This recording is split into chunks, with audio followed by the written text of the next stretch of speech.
Тэгэхээр цэма танай дүүргийн хувьд одоо Голтой аймгаас сонгож ирсэн даргуулсан гэж хэлдэг одоо. Тий. Юуны дөрөнд бас өнөөдөр арслыг дэмждэг арслсан үзэл санаатай нийт монголчуудаа бас арслсан нам үүсгэн байгуулсан 36 жилийн ойн баярын мэндийг хүргэе.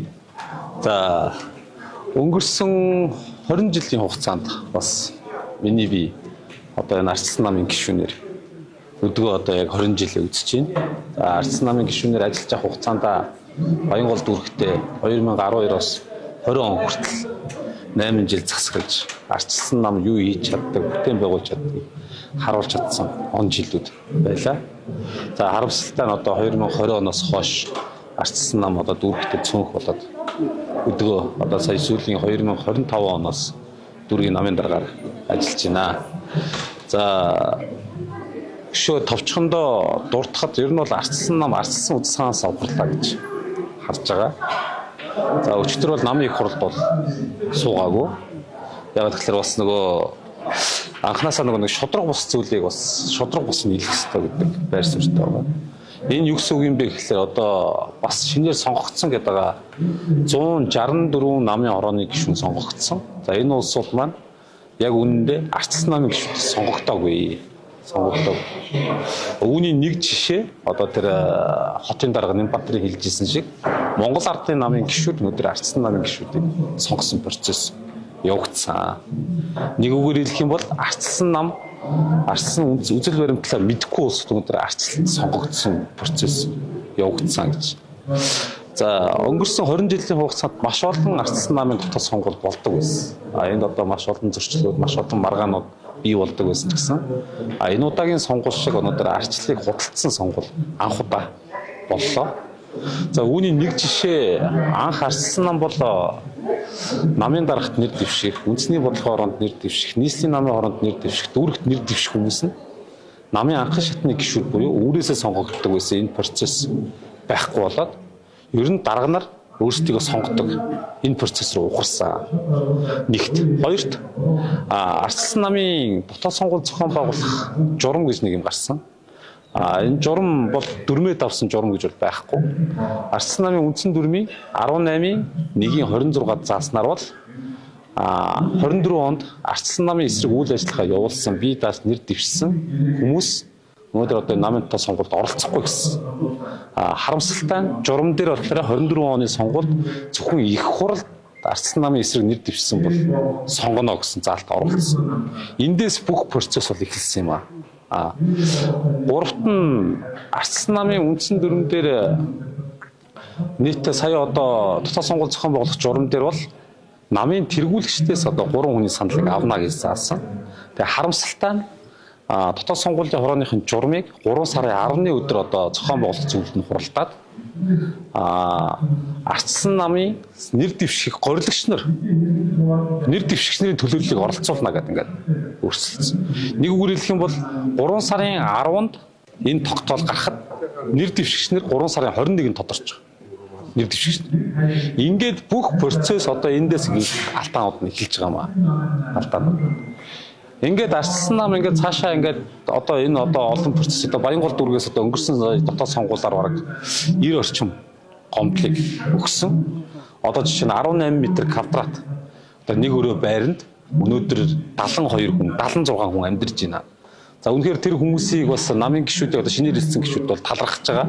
Тэгээ харамсалтай нь тэр хүмүүсийг яг улсын бүртгэлд одоо хүсэлт тавиад шалгуулахад Сонгон айрхан дүүрэг, Ховд аймгийн тий Баянзүрх дүүргийн, одоо тэр одоо Чингэлтэй дүүргийн, Налах дүүргийн иргэд өдөр арчилсан намын одоо гишүүдийн өмнөөс сонгуулгдсан одоо ноцтой баримтууд бол гарсан.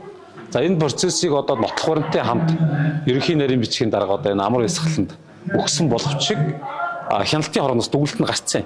Энэ улсуудыг юу яа хасаа гэдэг өгөнгөт амар ясгалан гэдэг ерөнхий нарийн бичгийн дарга нь өөрөө дур мэдээд хасахгүй гэсэн тогтоол гаргасан. За ийм процесс. Ханх уулзсан юм уу намайг бодтой? Ер нь бол удаа дараалал уулзсан. Уулзаа тухайн үе болгон дээр ер нь асуудлыг шийднэ гэдэг процесстэй явсан. Тэгээ харамсалтай нь өнөөдрийг хүртэл шийдээгүй ингээ явлаа.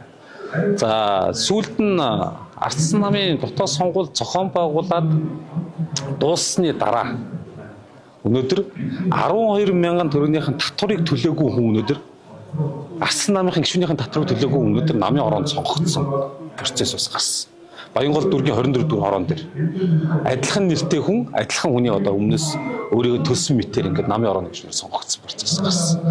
За ингээд 164 хүн сонгогдсны дараа Ардсан намд өргөн барихтаа 21-р хороон дээр үүр буюу 21-р хороон дээр 4-р хороон дээр сонгогдсон улсуудын сольсон процесс бас гарсан. Хоёр хүнийг одоо шууд сонгогдсон улсуудыг хасаад өөр хүмүүс одоо батламжлаад ингээд явуулсан. Батламжлах гэж одоо бас ярьж болохгүй юм л да. Яг гэхээр одоо би бас нутаг дэвсгэрийн зөвлөлийн гишүүн байсан. 5 хүний нэг нь. Тэгэхээр одоо өнгөрсөн хугацаанд манай нутаг дэвсгэрийн зөвлөл хуралдаад нэгч тогтоол гаргаагүй. Нэгч тогтоол. Би гарын үсэг зурсан нэгч тогтоол байхгүй. Тэгэхэд одоо тэр нутаг дэвсгэрийн зөвлөлийн дарга нарийн бичиг нь өөрөөсөө тамгаад дараад гарын үсэг зураг явуулсан ийм процесс үү. Одоо алдаатай. Журам дээр юу гэж байгаа юм гэхээр дийлэнх олгохоор буюу одоо 5 хүний 3 нь одоо гарын үсэг зурж дэмжснээр батлах хэвээр бодож харамсалтай энэ үйл явдал буюу энэ процесс бас алдагдсан.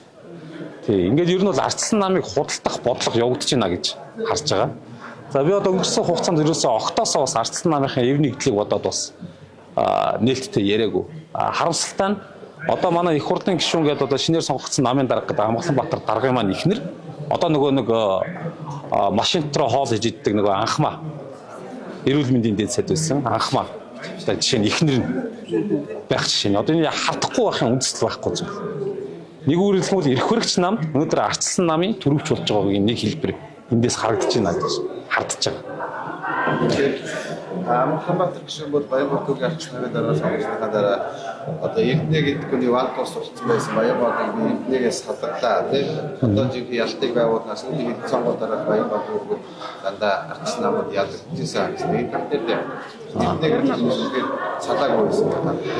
Гэхдээ ер нь бол энэ нам бол Эрдэнэ гэдэг хүн юм уу, Алтан уяг гэдэг юм уу, Элбэг дөрж гэдэг юм уу, Зандаа үгийн инх бол гэдэг юм уу энэ хүмүүсийн нам биш ээ. Ардсан нам бол ардсан үзэл санаатай хүмүүсийн нэгдсэн нам гэж би хардаг. Өнөөдөр тэгж бодож өнөөдөр 20 жилийн арчлалын төлөө зүтгэж явсан. Лавгсуран сонгогдохгүй асуудал нь магад 300 дахь 400 дахь асуудал. Өнөөдөр Ардсан намын гишүүдэд хасчаад ардсан сонгуульд явууллаа гэж ярьж байгаад харамсаж байгаа. Тийм. Өнөөдөр нэр дэвшигч нь өөрөө намын өөрийнх нь гишүүдийн бүртгэлдээ байхгүй гэж бодоод үзгүй. Юу гэсэн үг юм бэ тийм биз дээ. Одоо өөрөө татвараа төлөөд нэр дэвшиж байгаа хүн нь өөрөө намын өөрийн гишүүдээр очиж өөрөө саналаа өгөх, өөрийнх нь төлөө өөрөө саналаа өгөх. Очихлаар нэр нь байхгүй процесс.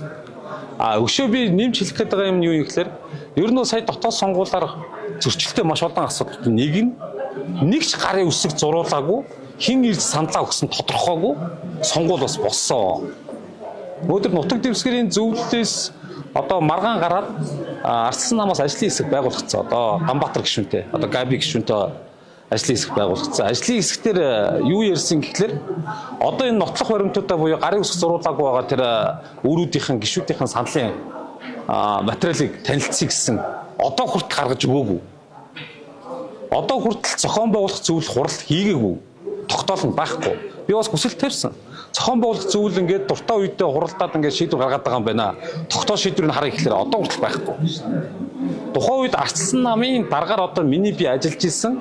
Тэгээ харамсалтай нь ингээд дүрм журмаа зөрчсөн олон асуудлууд гараад байгаа нь энэ бол эрх хөрөгч намын гар хөл болж байгаа нэг хэлбэр юм уу гэж харж байгаа.